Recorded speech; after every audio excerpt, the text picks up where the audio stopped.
Hello everyone, welcome to Clydebridge Station, and today it's a modelling idea video. I haven't done one of these for a while, so I'm going to catch up with that. Over the next few months there'll be 2 or 3 modelling idea videos.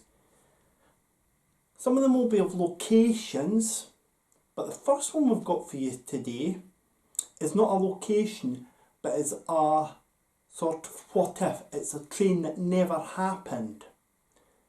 This here is the May 1989 edition of Motor Power Monthly magazine, and in the rolling stock newsreel under the Intercity 125 units section it says here, Derby Etches Park Depot may be taken over by Intercity sector.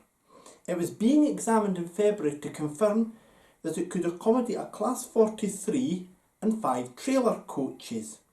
Intercity is considering the introduction of some 25 coach sets on some cross-country services with a new or modified driving trailer buffet vehicle. These would be introduced after the East Coast mainline electrification is completed.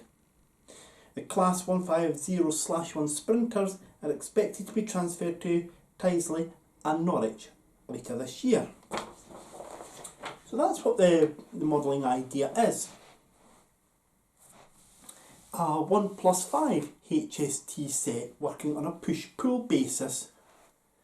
Intercity 125s are of course push-pull in the sense that they have one pulling, one pushing, with only one being crewed. But this was a possible attempt to have true push-pull operation with one power car doing both the pushing and pulling. My friend Simon Poole decided to do a little internet search, and a bit of AI was involved here I believe, and he's come up with a couple of photographs that show a modified trailer buffet vehicle that's now a driver trailer buffet. And you can see it's a sort of what if vehicle. It would have required both new production, and it would have required also conversion of existing stock. The actual layout of the train we think would have been Class 43 power car at one end, a TGS, 2 more trailer standards, a trailer first, and then the driver trailer buffet vehicle. So that's what we think would have been the layout of these. And the vehicles the trains themselves would have been used on cross-country services that were short formation local haul trains. And what I mean by this is there were these so-called locomotive haul trains that had maybe 5 or 6 coaches at the very most. They were introduced to allow them to operate to 125 timings off the 125 lines. So I'm meaning lines such as the Lickey Incline, Birmingham to Leeds, down parts of the main line, the Great Western Main Line through Devon, where they could keep to 125 speeds and acceleration and deceleration off the main 125 network. So I think that's what I think that they were planned to replace those trains. The vehicles themselves would have been from existing 125 units in some cases, but some new builds would have been done as well, as was said in the article there. And also this would have been after the East Coast mainline electrification. Now of course the plan did not go ahead in the end. Some of the HST sets did go to cross country, but they were used in the standard cross-country formation of 2+7 with 1 TF. But if you wanted to actually make one of these units, what would you need? Well, that's what I'm going to tell you. A buffer-fitted power car at one end. We reckon although there were 8 power cars that had buffers, part of the surrogate DVT programme for the East Coast mainline, Simon and myself think that there would have been more conversions two buffer fitted power cars for the simple reason the driving vehicle at the other end would have also had a buffers on it, so it would have made rescue a lot more easier. Buffer fitted power cars in 00 gauge are available. I believe there are still conversion kit is being made to allow you to convert a standard class 43 to a buffer fitted power car.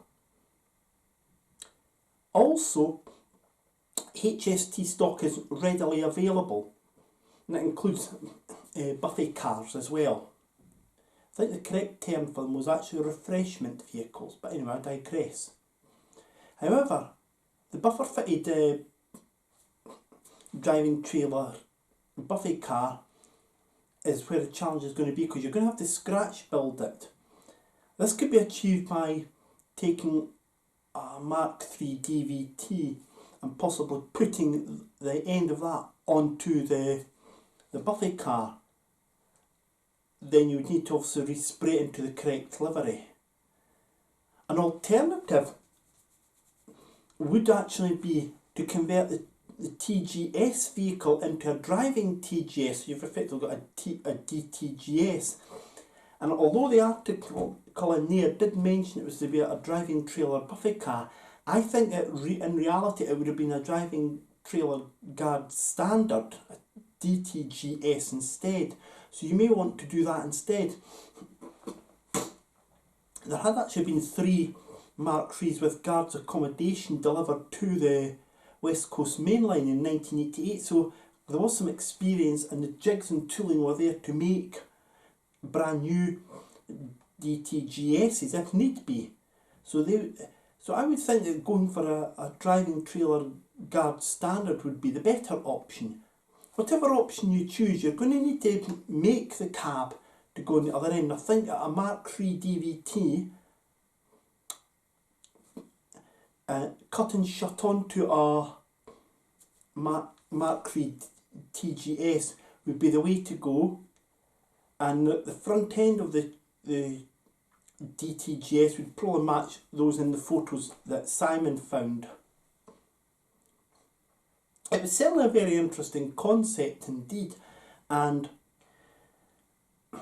one that sadly never went ahead, but it does show the interest that Intercity were looking at.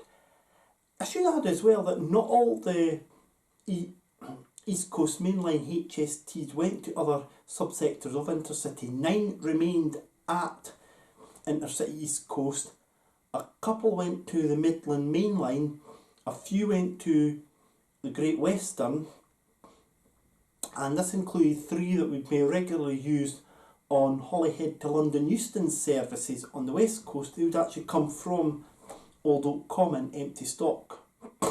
And there was also, say, the numbers that went to cross country but used in the 2+7 formation instead. Intercity only really dabbled at this concept, but they never went ahead with it in full.